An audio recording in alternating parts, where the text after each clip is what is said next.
wala ka na.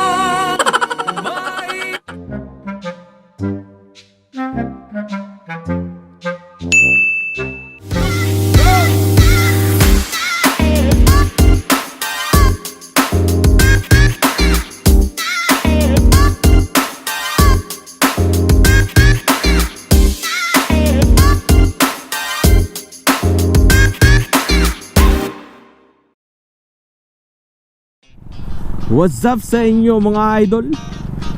It is your boy BI with Ken, back it out again. Nagiging hip hop na tayo mga idol. Hindi po ako hip hop mga idol, isa po akong motovlogger. What's up?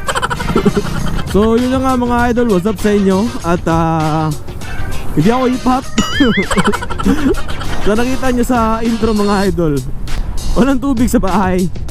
Kaya samahan nyo ako, punta tayo na Samal mga idol. Doon ako maliligo. Ganun tayo eh, walang tubig sa bahay. E di maghanap tayo ng kung saan tayo pwedeng maligo. Motovlogger, travel vlogger tayo. E di doon tayo sa beach maligo mga idol. So sa mga bago dito sa channel ko mga idol, yung Samal Island eh, malapit lang, less than 30 minutes away lang galing sa downtown ng Davao City. Sobrang lapit lang, mga 20 minutes andun na tayo. Kailangan na natin sumakay ng barge patawid, which is 60 pesos yung pamasahe ng rider plus motor na.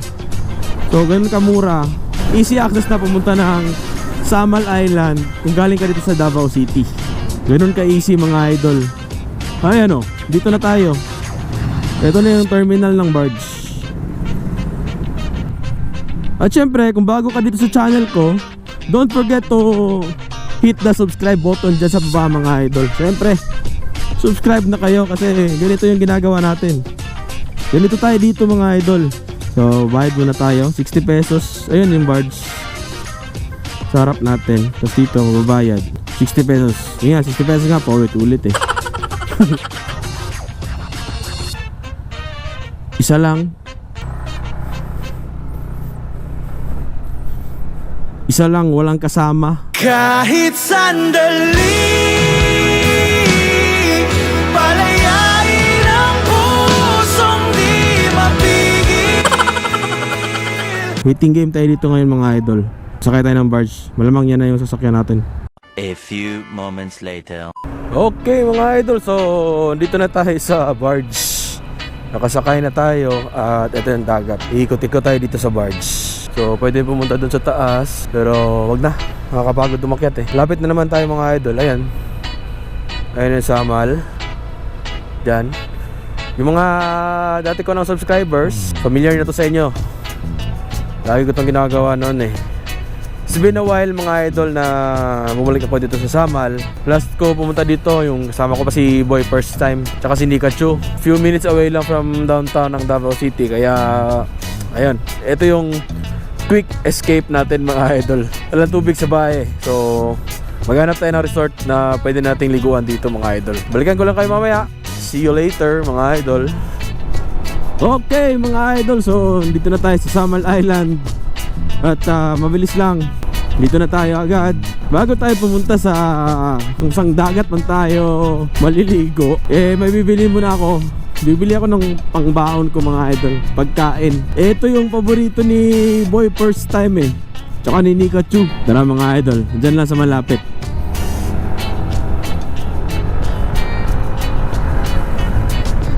Ito yung kinain namin nung pumunta sila dito. Dumaan kami dito, bibili ako eh. Ito yung kinain namin, ito pala. Tikta tayo sumobra. Hindi talaga muntik, sumobra talaga tayo. Yeah. Teka. Okay. Bibingka. Bili tayo ng bibingka mga idol. Bibingkang may liki. 20 pesos. Kalimutan ko na, 25 pesos ata yung isa eh. Ayo.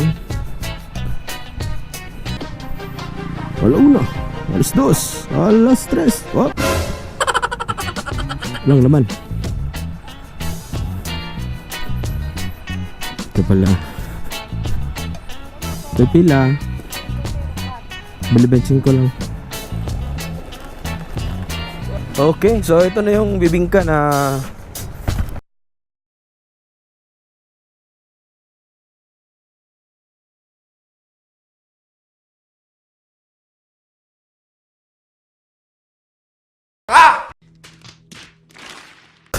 so ito na yung bibingka na kinain namin dati.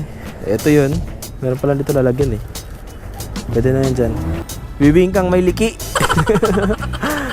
So tara mga idol, maghanap tayo ng resort na doon tayo maliligo. Let's go! Let's go! Dito tayo, Coastal Road.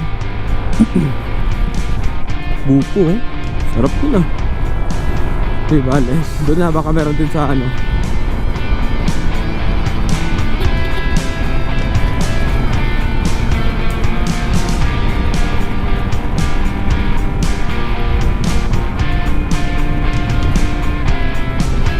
Ay, aso.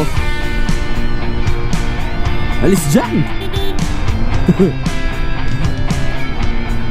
Sa mga nagra-ride dyan, mga idol, ingat kayo sa mga aso. Kasi di natin alam, baka biglang tumawid eh. Dito kami bumili nun eh. So itong dinadaanan natin mga idol, ito yung Coastal Road. Nakapagsalita na ako kahit high speed tayo mga idol. Yay! Sa wakas. Kasi pag wala tayong microphone, ako siguradong sabog-sabog yung audio nito mga idol pag ganito kalakas ang takbo natin.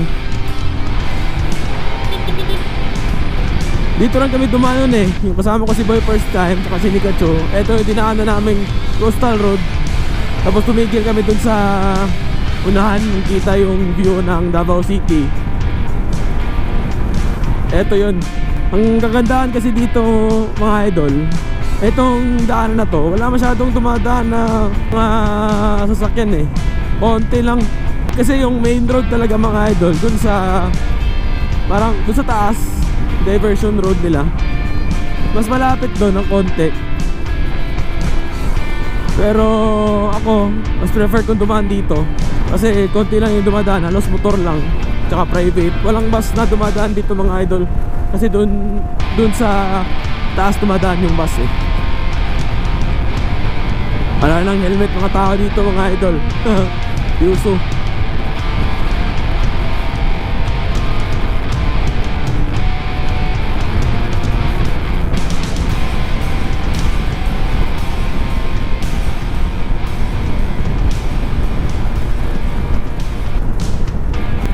Ayan, overlooking.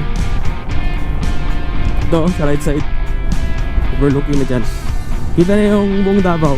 Di naman buong Davao, pero yun no, ang ganda dito. Ayan, sobrang ganda. Overlooking.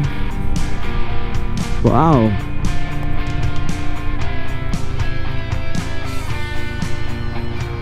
May dadaanan tayong resort dito mga idol. Subukan natin kung okay doon. At sana pwedeng pumasok na entrance fee lang yung bayaran, tapos hindi na kailangan mag-cottage. Kasi usual dito sa Samal mga idol na magbayad ka ng entrance fee, tapos kailangan mo din magbayad ng cottage. So subukan natin kung pwede bang entrance fee lang, tapos maghahanap lang tayo ng tambayan. Hindi na kailangan na mag-cottage. Alam niyo mga idol, ligo na ako mga idol eh. Gusto ko nang maligo. Gusto ko na magtampisaw sa dagat. Uy, goods. Yun o. Humiga pa sa kalsada mga idol. Saka delikado dyan. Yung mga kambing, pag bubusinahan mo yan, tatakbo yan, papunta sa gitna. Delikado yan. Mas delikado pa sa aso yan eh. Ingat talaga kayo pag ano, lalo na pag nasa long ride kayo. Ingat kayo dyan sa mga hayop na nasa kalsada. Kawawa yung hayop eh. Diba yung motor, Yung hayop na lang. So sa mga nakita ng post ko mga idol nung isang araw, kahapon ba yun?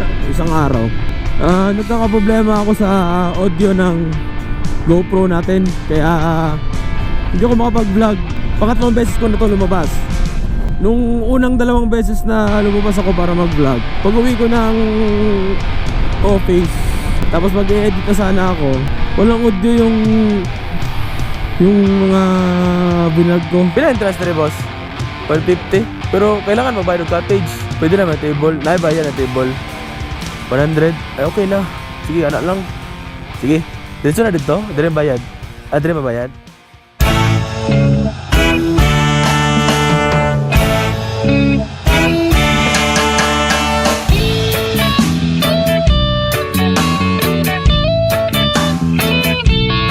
So dito tayo ngayon sa Oraya Beach. At pero bago tayo pumunta doon sa dagat, punta muna natin doon sa resto. Tingnan natin kung pwede bang umorder ng pagkain doon. Kasi parang nagugutom ako. Although may baon akong bibingka. Maganda dito eh. Wala masyadong tao. So pwede ka lang umorder sa resto area nila. So tingnan natin kung ano. Teka ning on plate na chicken barbecue na ni siya rice. Ito na siya. Sige, order anit eh. So yung 160 na chicken barbecue may kasama na palang rice. Tapos pwede na dito tumambay. Lapit na naman dagat. Nga panahon kini ginabuhi murag almanaki.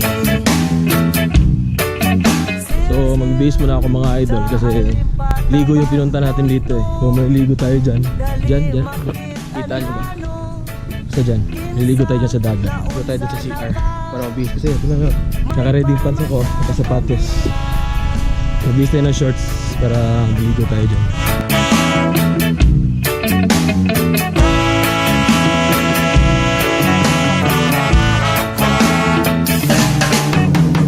Unsa na ni Ligo time. So medyo mababaw na yung tubig mga idol kasi low tide na.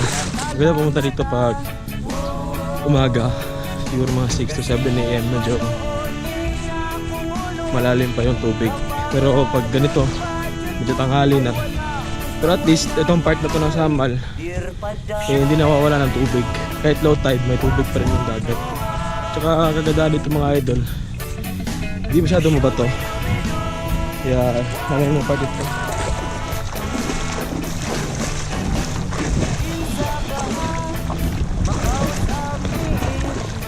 No water, no problem.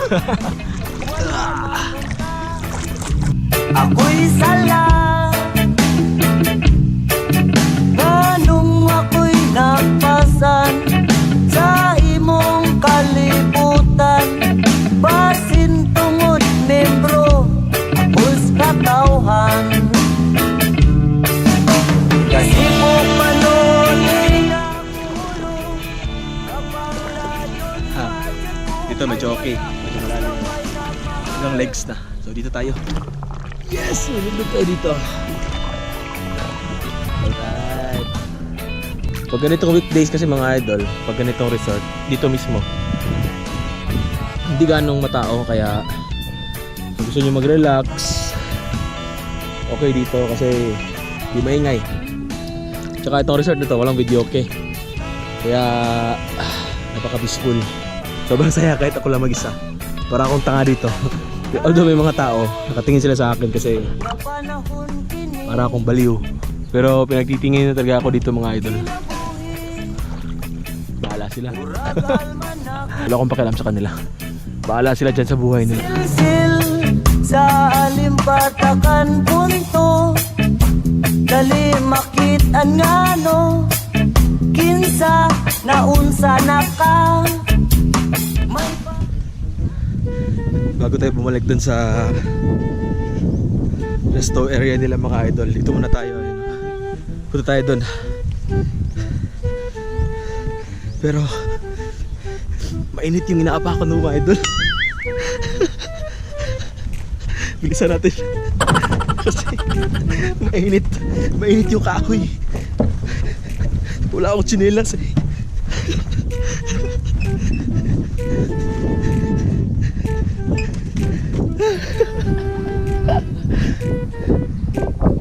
Ayan o, may mga isda.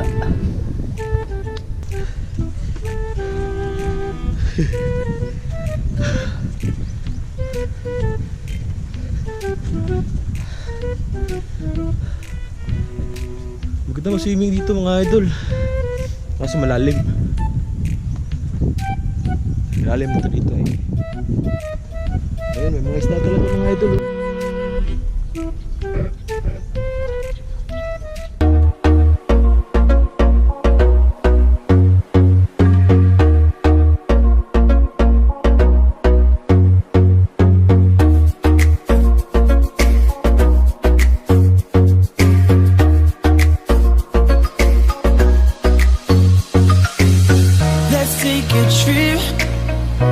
Across the sea, somewhere far away, and just be free. A place times don't go, we can call it our paradise. Just you and I, now wouldn't that be nice? Oh, it's our paradise, staying up all night. Just you and I, under the moonlight. Okay mga idol, so tapos akong maligo at nakabihis na ako at tapos ako kumain. So ayun, natapos yung mission natin na maligo dito sa Samal Island. Pumunta lang tayo dito para maligo mga idol. So sa ngayon nag-aayos lang ako, nagpe-prepare para bumalik sa Davao City. Okay, bago ako umalis mga idol, shoutout muna sa mga solid subscribers ko dito. Maraming salamat sa inyo sa patuloy na suporta.